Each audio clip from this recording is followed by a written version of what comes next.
we're going to go dive into the nuts and bolts of what Kommu is, how it differentiates from the other options out there, and why people should and should not use it. So welcome, Bo. Thanks for having me, Francis. I'm excited to be here. Thank you. So let's start off with the first thing. Like, since you're the founder and CEO, what motivated you? Most founders, CEOs, they have a pain point. Yeah, I mean, that's exactly what happened is that I had an experience where, I was trying to go to business school to work in venture capital to get on track with my career. And I had spent all the money I had trying to get into the top business schools because I wanted to go there. And so I took the GMAT, the entrance exam for business school 7 times. I paid for the tutors, I paid for the consultants because I had such a bad experience coming out of undergrad to try to initially get into college. I'm like, I'm not losing to the rich kids this time. So all of my savings, all of my retirement went into that. I think I invested $20,000-$30,000 into that whole process, applied to 9 schools. And basically I was supposed to go back east for business school. So was my co-founder.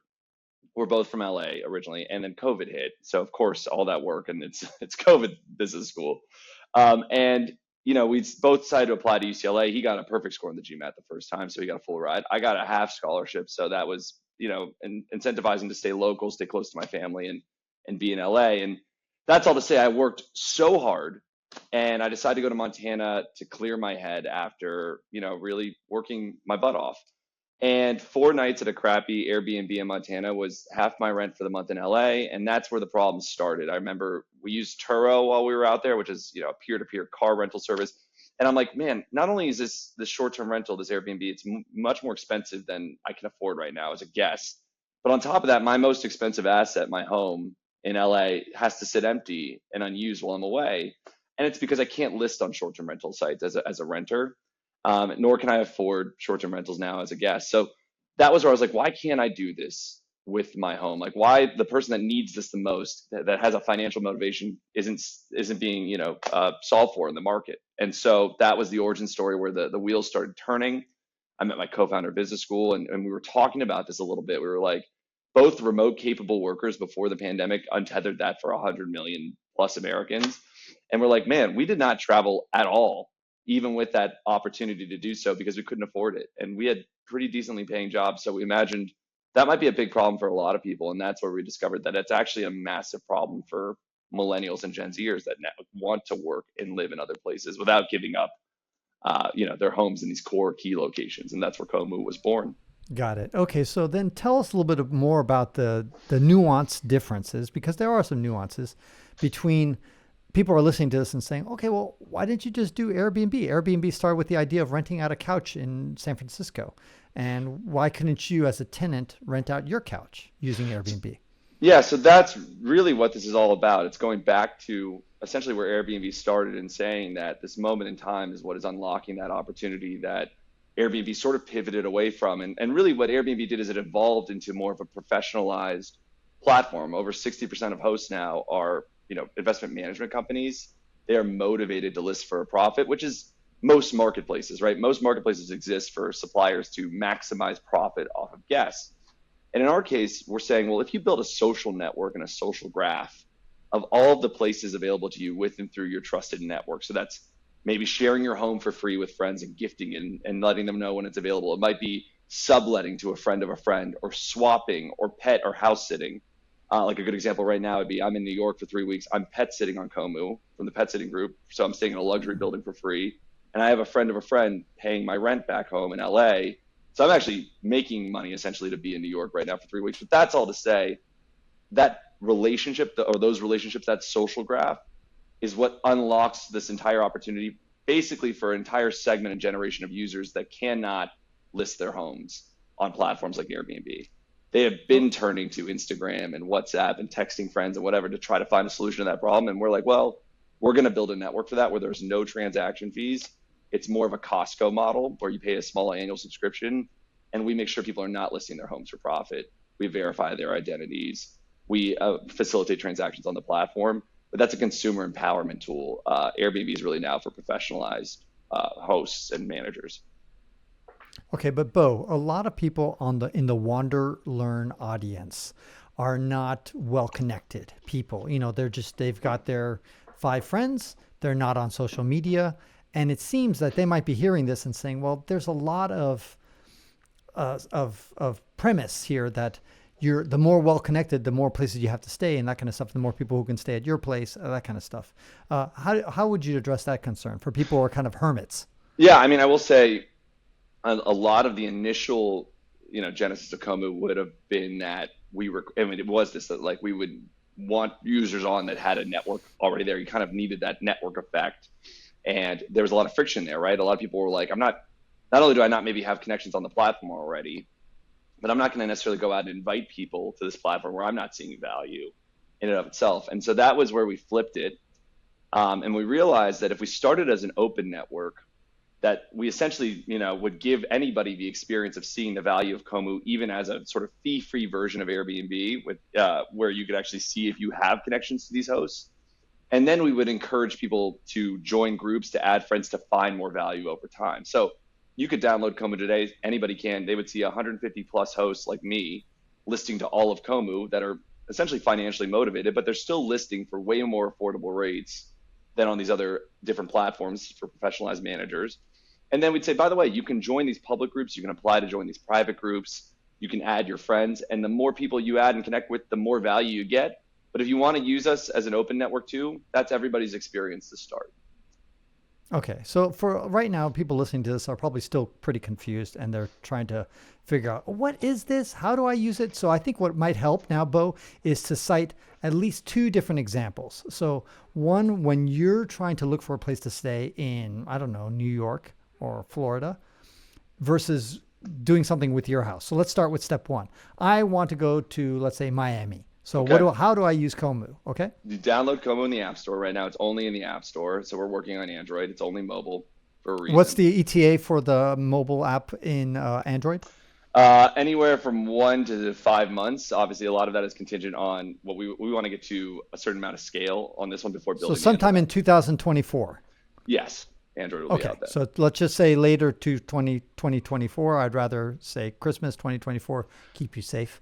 Yeah, I mean, again, they're asking for it. We're trying to build it as fast as possible. If we can hire more talent faster, we'll build it faster. But that's on Totally us. understand. Okay, so Um, now I got the app, yeah, and now what? just go to And by the way, it's app only. It's not a website. Yes, it is. It is app only to start for now. It's because you're verified through your phone number. That's how we know you're the real Francis. Got it. And then obviously it's like being able to notify you about all these trips that are becoming available to you in your network. But yeah, let's say you're going to Miami. You go download Kommu, open it up, search Miami. You will see hosts that are listing publicly in Miami. You click on their profile. You'd see dates it's available, how they're listing their home. So in this case, you would see that they're listing to all of Kommu and then all these other options that they have, whether that's just friends or friends of friends or groups. So you'd see that these are public hosts. And then you could send them a booking request and see if they'd be, open to having you for what would probably amount to anywhere between 80 to $100 a night in most of these, major cities, which is still significantly more affordable than short-term rental. And then from there, we would encourage you to take more actions to get more value out of the app.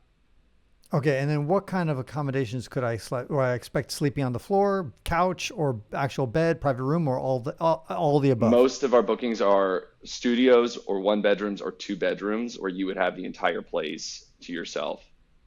Oh, really? Yeah. Oh, One of the co-founders of Couchsurfing is an investor in Kommu, and like we know that market and community very well, and that was definitely an amazing thing. But it was a little too open. You didn't feel that sense of privacy necessarily that your friends can provide, those trusted networks can provide. And then obviously Airbnb's on the other side of that of being very professionalized and very expensive. And we, as you kind of mentioned in the intro, toe that line of giving you either experience you want, but ultimately also, we can give you an experience where you're just sharing your home with your 10 closest friends for free and there's utility there, but that's really on the extremes. I'll probably get a studio or one bedroom, most likely. I'm probably not going to get. What if I wanted like a house and I want to invite like my family with my 5 children or whatever? You could totally do that. Okay. And that's the beauty of Kommu over time. So what's amazing about being social is that anybody can build essentially their own bespoke network on Kommu and use it in a variety of ways, right? Your friends, if you are a person that has a family with children of a certain age, are probably people that are similar in that manner, right? They probably have houses and they're around the world and they have children. And so again, that's why we're encouraging you to then add them on Kommu, to invite them, and then to theoretically join groups over time that might be geared more towards parents with young children. In the meantime, our core users are really people like me that are 24 to 35-year-olds that cannot afford to travel and leave their places vacant. That's like why we're starting with that market, because they have a need. There are other competitors Okay. in the market that are more bigger homes and like families oriented, but we think they're missing the need and they're just kind of going towards a higher class of user, which is great. It's a great go-to-market strategy, but we're sort of solving to start with the people like me. Okay, so let's look at the logistics now. Let's say I pick 5 nights in Miami, $100 a night. That's $500. How do I pay the owner? So right now you would be paying directly peer-to-peer via Venmo or a PayPal. That's Got it. what we're raising, closing this round out for, is to actually be able to facilitate payment on the platform. Oh, interesting. Okay, yeah, because I remember reading on your website it says that you have to deal directly with the owner, and that's fine. Just what about if the owner is, let's say, vacation? Because presumably this is the owner's home, right? Primary So home, he's yeah. got his clothes and stuff like that, his primary home, and so he might be vacationing in France for a week, and then he can rent out his place for $500 for 5 nights in Miami, and so you would have to Venmo him. How did the logistics of getting the keys? Somehow you have to all work that out because Yeah, he's not there, yeah. right? And in time, again, a lot of those, I would say even the key handoff is one of the trickiest things about this type of marketplace, but it's totally doable. Like I leave my keys in a lockbox with a code that I provide to a guest once I accept them on Kommu.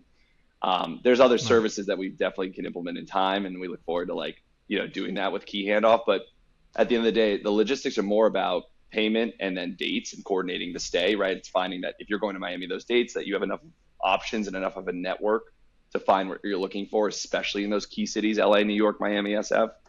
And then from there, Mm.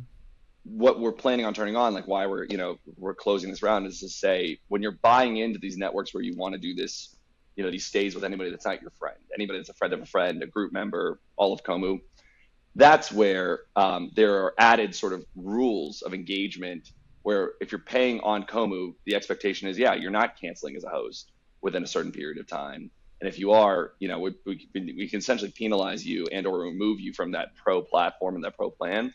And as a guest, you're also locking in that stay, right? That host is opening that home for that much value. But if you bail at the last second, the opportunity cost is very high for that host that now doesn't have that $500. And so that's ultimately the goal, like in the next 3 to 6 months, to turn that on properly so that we can enforce that.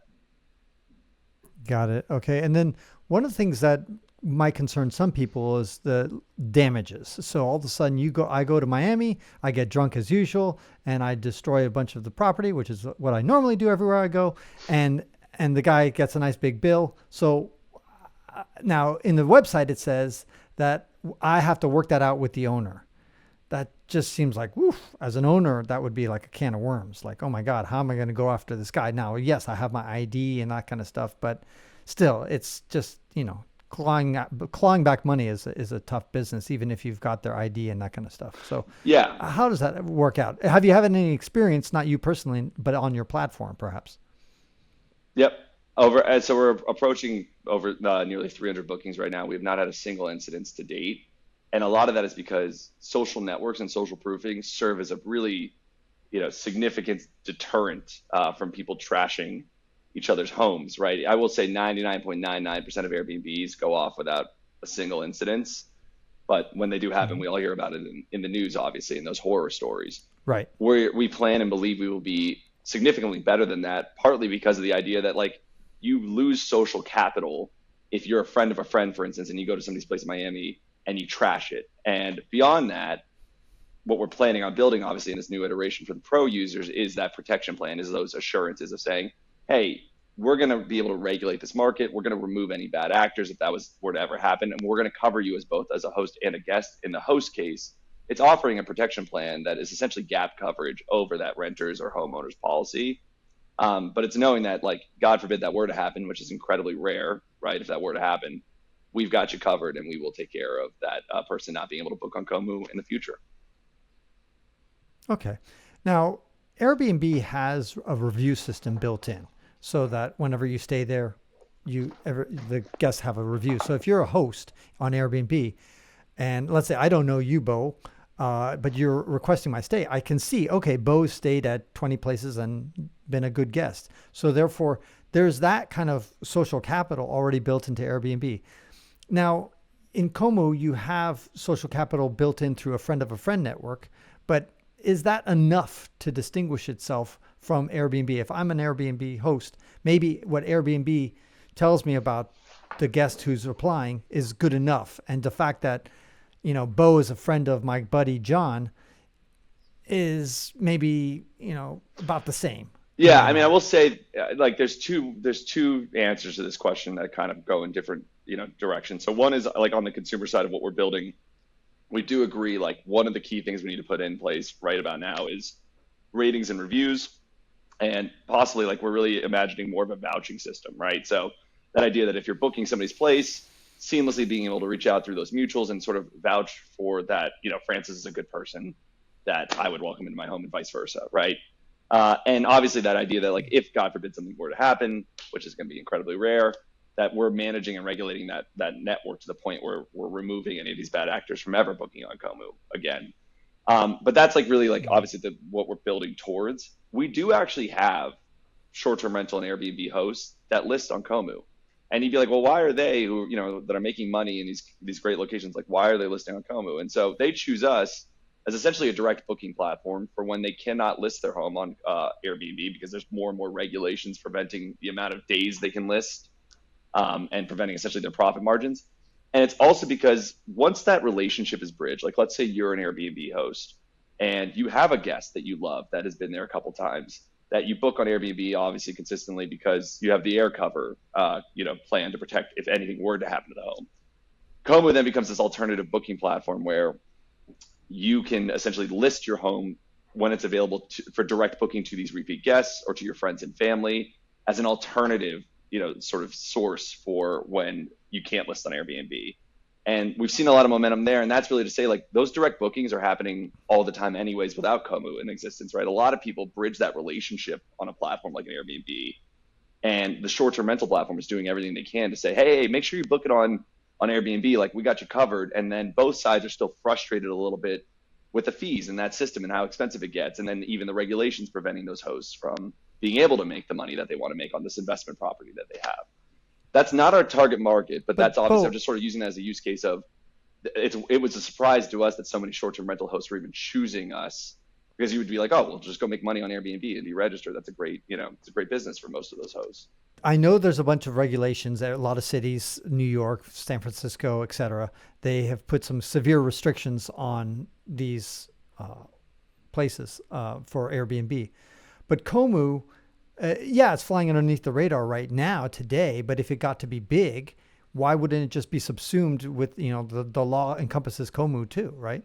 Yeah, I mean, I will say, like, it's kind of, I mean, first and foremost, not that this is how we necessarily think, but, like, you look at the history of these sort of disruptive networks, like even disrupting the disruptor of Airbnb, let's call it. I mean, that didn't stop Uber from disrupting the taxi cab industry with those ordinances in those cities like New York. That being said, we essentially used to be a home swapping platform. So this is a little bit back to the genesis and the origin story, but it speaks to the regulations. We were a home swapping platform called Swapped when we were in business school. And the idea would be you could swap homes. There's like a credit system. And that's because we discovered this website. Have you ever heard of homeexchange.com? Yeah. So I've never heard of it until that first problem came about. And I looked into it and I'm like, wait a second, like, a home swap makes a lot of sense. Like, this is not a transaction. It's not a sublet. I could do that. And if you just built this for young people, it's going to be a lot bigger than home exchange, because home exchange is really a lot. Like, it's 45 to 64-year-olds, mostly with families that don't necessarily have that need as much as those 24 to 35-year-olds do in these expensive cities. And so that's where we started. One of our competitors is definitely is doing well in that space. But we went through business school, like, as we were learning about that and finding what was working and what was not. We actually entered into the largest pitch and business plan competition with the law school at UCLA. And we did significant digging into these ordinances. And we're like, hey, just checking LA, just checking New York, like, we're good, right? There's a swap. We're just taking a small fee for facilitating that, but there's no, commercialization happening. There's no exchange of money. Everything's okay, right? And they were like, no, as long as you as a platform take a transaction fee, you are explicitly violating those ordinances based on the broad mandate of those ordinances, and you will be penalized. And it was $1,000 per night to the host platform, and so on and so forth, which is why, by the way, Airbnb has to make sure that you're registered with these cities. Like, the fines to a platform like Airbnb are substantial. That was where we were like, wait a second, if you looked at all the research that we had done throughout time, like to get to this point, to become like domain experts, there are massive Facebook groups, there are websites, there are people posting on Instagram, texting all day long that are facilitating sublets and facilitating these exchanges. And as we dug deeper, we're like, why are they not getting regulated? Why are they not subject to those regulations? And it really gets down to Section 230, which is essentially protecting internet providers, like internet publishers, I should say, from those ordinances. And that essentially says, look, as long as you don't take a transaction fee, people have a right to publish and market their homes when they're available, and then they have a right to fundamentally have people in their homes. And so we were like, okay, actually, by not taking a transaction fee, this is not only a regulatory opportunity, a way, where there's a lot of us in the space, there's a lot of momentum, and that's exciting because you know that eventually at scale, when we do all hit scale, there will be regulations, but we're all going to be making our case for why we are not a short-term rental platform and why we're actually better and safer and better for those communities. But for us, we're like, not only is this the preferred way that people want to travel, but by eliminating transaction fees and making sure that people are not listing their homes for profit, we are working essentially with these regulators to show that this does not have the same negative communal effect. And we're working with those landlords to say this is a tool of empowerment for these consumers like me that might not even be able to afford their rent if they don't have somebody that can go fill their home when they're away. And that's like really where we get into the broad long-term opportunity of saying like, yeah, we expect regulators to come and tune into us along with all the other competitors in the space that are emerging. And in New York, those ordinances essentially de facto banned Airbnb in New York. And what happened? Hotel prices skyrocketed. They just passed an average daily rate of $300 per night. And so the fight is to say consumers need alternative options. They need to have a variety of options to be booking. And especially those that have the greatest financial need, they deserve a platform and a safe place to list and share their homes, ideally with and through people they trust. And we want to make sure they're not listing for a profit. We don't agree that you should be able to like rent a home and do Airbnb arbitrage to make money. That has a totally negative impact on communities and housing supply. So that's really where there is a long-term fight, but we think we will be in the best position with those regulators to say, look, at the effect of Kommu, it's actually only empowering people without those negative effects of short-term rentals. But I'm not understanding why you're saying you shouldn't make a profit. I mean, if I'm charging $100 a night for my one-bedroom apartment, isn't that a profit right there? Because it would normally be empty on my vacation to Thailand. Well, it's really that your sunk cost is there. So it's to say like, you either now, like, let's call it the double rent problem, right? On the financial side of it. Like if I want to go to New York for a month, not only do I either have to afford, $300 a night at a hotel or theoretical Airbnb, so that's $9,000 of sunk costs just to be able to go to New York. On top of that, I have my place in LA, that's $2,000 of sunk rent gone because I can't do anything to list and leverage my home. There's literally not an option for me. So that's an $11,000 trip versus what I just, said, where I'm happy to broadcast this to the regulators and the masses. I found a friend of a friend. I told my landlord about it too. He's very supportive of that. They know that I'm not running a business. I'm saying, hey, I have a friend of a friend staying at my place. They're paying me directly for my rent. I'm not charging a profit.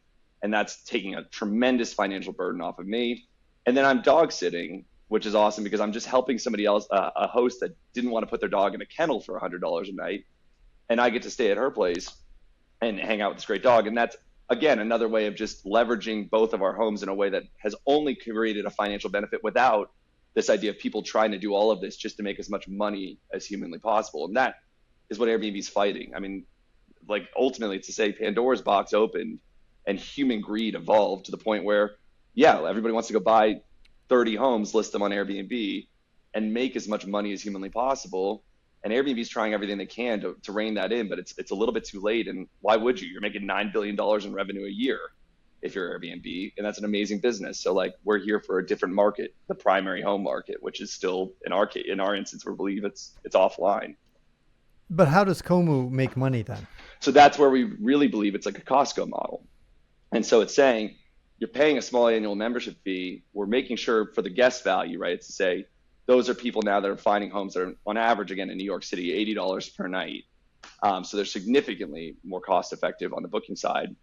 And then on the host side, it's putting money into the pockets of people or putting value, whether that's swapping or dog sitting, whatever it might be, for people that have no other alternative option. And so either as a host or a guest, if you do 2 nights on Kommu per year, you make that money back and more, right? Most of our hosts and guests save $5,000 to $15,000 a year just by being on Kommu. And that's really like the opportunity. It's to say, since COVID, untethered demand, that means that people can now live and travel more frequently than ever before. It's the remote work, hybrid work sort of paradigm that we exist in right now. And so to service that demand, you come up with a subscription model for essentially unlimited stays, where people are listing for anything but a profit, and you create a tremendous amount of consumer value. And that subscription model can scale to billions of dollars in revenue, is what we believe, for that core demographic of users that are not listing their homes on Airbnb. Yeah, I understand. Now, Trusted House Sitters, which is a platform I use regularly, is about $150 a month roughly for their low-end membership. What is your projected fee going to be? Yeah, by the way, correct me if I'm wrong. I thought Trusted House Sitters was about $150 a year, but maybe I'm wrong. Did I say a month? A month, did I yeah. say a month? I'm sorry. You're right. Okay. It's a year. Yeah. Them and Home Exchange, everybody else, it's about the same. It's about $150 to $300, and that's sort of where we're ballparking as well too. And we might even offer a monthly membership that's even cheaper, like a $20 option as well, because we believe people will stick and see the value once they come and check us out. But yeah, ultimately it's about that. It's probably $200, $300 a year on Kommu. But then we want to be the one platform that has all of these networks built into it. Like that's why we have a Trusted House Sitters and Pet Sitters group on Kommu. It's a sub network of the social based platform that we want to give you all of that value for one subscription price. Okay. And so this fee that you pay is going to last for the entire year, and it's payable whether you are a guest or a host? Exactly. Okay. Yeah, so some people would say similar to Trusted House Sitters. Yeah, exactly. And it's to say, if you want to use Kommu, for instance, to share your home with your friends for free, that's a total use case for Kommu. And it also, as I think you alluded to on the website, we also are Find My Friends at the city level. So like, even if you're going to Paris and you want to see who are your friends that live in Paris, who are going to be there at the same time, you can use Kommu in that way. And ultimately that is just to help you connect on any trip you take. But if you want to list your home to these wider networks of friends, of groups, of people listening to all of Kommu, you have to buy in on both sides of that marketplace, where we put you through that vetting and that service, and we protect you on those stays. And from there, that's where we are essentially charging that annual membership to underwrite and protect the integrity of that network, those wider networks of everybody through your friends. Okay, so if I use the free plan gives me access to know where are my friends and friends of friends for free, and I could presumably stay with them maybe for free, presumably, when I go to these cities. But if I wanted to go see the public offerings, then I have to pay the $300 a year. Exactly. So it's not our primary use case, and that's why we pivoted to this open network to start. Is because some people do use Kommu in that way. It's this idea of like, if I have 10 friends and we're all moving and we're not sure where everybody's traveling or when they're traveling. My friend in New York, I'm normally based in LA. My friend in New York, if he's going to Paris, I love Paris. If he's going to Paris, he wouldn't normally text me in LA and say, hey, Bo, just a heads up, I'm going to be going to Paris. Like, my place is available. By basically putting that all onto this platform where people are sharing their trips, or they are updating that to kind of show their friends where they're traveling and get those recommendations, I'm now seeing proactively that I could be in New York for those dates. And because the paradigm shifted, I don't have to just have 14 days of vacation time from my, white collar job anymore. I can go live and work anywhere. I'm like, you know what? Maybe I will go work in New York for free for 2 weeks and see my friends that are out there, because I went to college back east. And that's really that's the aspirational part that we want to bring out in every traveler of like, if you just saw all the places that you could be staying right in this moment in time, it is hundreds of places with and through. Just even having 10 friends connected on a Kommu, when you open up that network, hundreds of places are available to you that you should be booking. The one thing I'm still struggling to understand, Bo, you're very good at explaining everything, although I'm still stuck on one issue, and that is the issue of profit. And so you're saying that, the Airbnb people are more or less gouging and charging as much as they can. Any capitalist would do the same. But I don't understand why the Kommu people would do any differently. Yeah. That's what I'm saying. Like, I guess a good example is I have the most risk tolerance, more than most Airbnb hosts that are people. Like, let's remove the investment management companies. I wish I could list my home on Airbnb to like recoup just my rent, but it would be great to make a profit. To do so, and I've gone through Airbnb onboarding recently. It's an amazing product. At the end of that onboarding, there was like, did you register with the city of LA to get your permit to do this? And I was like, no, because I'm literally not allowed to. And so that is where we're saying, well, look, if you want to make a profit, those ordinances, they are a good thing. They are a protection against the greed of essentially all of us, right? Which is like, yeah, sometimes you want to buy a property and be a capitalist and make a profit. That's the short-term rental industry writ large. And that means that there's no solution for anybody to list their home in any other way, whether that's a swap or pet sitting, right? Or a sublet network. They all exist. They're disparate. They're not socially based, but some of them are great companies like Home Exchange and Trusted Pet Sitters. We want to bring that on to a social platform where we're saying, okay, well, whether it's a swap or dog sitting or even a cash sublet or not a profit, or even gifting to a friend, those should all be options available to you on one platform and for one annual fee. And that should prevent the commercialization that you see that created that greed in the short-term rental industry. And that's where we have to go in and use the data that we have and the data available to us, or the literal like lease that you need to upload for us to verify, to say, hey, Francis, if you're, and if you're in New York and your rent's $3,000 a month, and we verified that with the sources that at B that you've bought, allowed us to use, we're only going to let you ever put a dollar amount on your home for Kommu to list it to other people for $100 a night, right? That's the nightly fee for $3,000 of rent. If you try to list it for $300 a night, go register with Airbnb and go make a profit, and that's okay. Oh, wow. So let me see if I understood you correctly.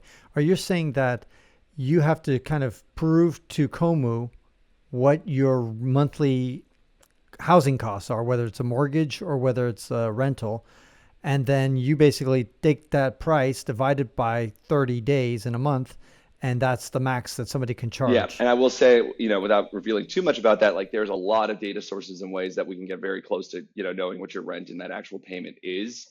But if, like, for instance, we were grossly misrepresenting that, and you were like, "Hey, Bo, it's not $3,000 a month; it's $4,500 a month," and you provided that lease to Kommu, we would then act accordingly and upload that, update that on your profile to allow you to increase what that listing price is.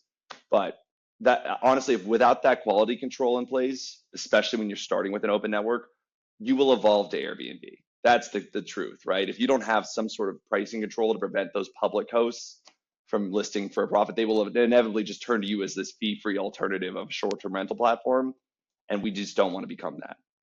To be able to try to do pet sitting and swapping and subletting and gifting, like those are a lot of different value props to a lot of different people. But at the end of the day, we're sort of saying people have a right to leverage their homes how they see fit, ideally with and through the people they trust. And that network has a lot of potential to empower people to travel more than ever before. So I want to delve a little bit more into this nuts and bolts of how this thing works. So I've got a one bedroom place, and do, now anybody can forge a rental agreement and then just show it to Kommu. Here, that shows I pay a rent of $10,000 a month for my one Yeah. bedroom. Now I know you said earlier that we have ways to kind of do a sanity check on the numbers. So presumably you would say, wait, we know that you live in Nebraska. There's no way that you would spend $10,000 for a one bedroom in Nebraska. Is that right? Is that how Yeah, it and I works? will say, like, totally agree with you that if in that manual process, right, there's a definitely a risk for that, and there are ways that we address that with, like, there's the vendors that we're using that can actually prove to a pretty high degree that that's not the case, that your rent is not ridiculously high in Nebraska. But in the worst case scenario where we're making mishaps there and like we're missing that, the market actually works itself out where most people are listing their homes for cost, and they're the ones that are getting booked. Because why would I go book the person in Nebraska for $300 a night when there's plenty of people around available to me that are listing for $100 a night? Right now, we don't have that enforcement in place. We're just seeding the network, growing it. We have nearly 600 hosts all over the world. Like, we're trying to get to that point where now it's time to turn on the monetization piece. There are a couple of hosts in New York, I'm not going to name names, but they list their homes for like $300 a night because they are profit motivated. They're not getting booked, and we're using Kommu in that example to educate them to say, like, look, here's what other people are listing for. Obviously, you're not really behaving in accordance with what we're building towards, and we don't want you to get booked for $300 a night. That is going to essentially dilute the value and the communal effect of what we're building. And then soon we'll be able to enforce that with the product. Okay. But those guys who are charging $300 a night in New York City, they're the same guys who had to pay the $300 annual fee, right? Once we turn that up, so that's where we're saying, hey, if you're paying a $300 annual fee, no problem. But let's say it's $300 a night. Sorry, $100 a night is they're probably closer to their real rent. You pay that fee. You do once a year. You do get a 3-day trip from Kommu, which most trips are going to be at least a week or two. You've made that back. So I remember when I was on Home Exchange, I think I was a member for 3 or 4 years because I did one trip to Jackson Hole, which I had a great time, which I could not have afforded without a Home Exchange. And I kept paying that annual membership for 3 or 4 years because I was like, I have a feeling I'm going to do that one trip, even though I didn't. But obviously, we're trying to create even more value by having even more homes and different ways of listing for both hosts and guests. It sounds really innovative product you got, innovative app. Again, it's Kommu, Kommu. And Bo, I really admire anybody who goes into the travel space to do some entrepreneurial stuff. And you're applying your business school lessons every day, I'm sure. Kind of. I mean, yeah, business school would say probably be more risk averse, but at the end of the day, you see an opportunity, you got to go learn and try and do it. I'll put a link in the show notes. And I hope that if somebody's listening to this later on in 2024, go check it out on the Android app, but it's already available on the Apple iStore or whatever it's called. And iStore, you can tell I'm an Android guy. I love Android. Trust me, it was an engineering decision that we made, not we prefer iPhone to Android users decision. Totally makes sense. Yeah, it makes sense. Okay, great. Well, any last tips, advice for people as they think about joining Kommu? No, Network? I mean, ultimately, right now it's free to use. The more friends you add, the better your value is as both a host and a guest. But ultimately, you can follow Kommu on our socials. It's at Go Kommu in most instances, and you can feel free to DM me on the platform if you have any feedback or questions or concerns. And we're just really thankful for you hosting us and giving us a chance to talk about Kommu, and we're really thankful for our users that check us out and let us know what you think.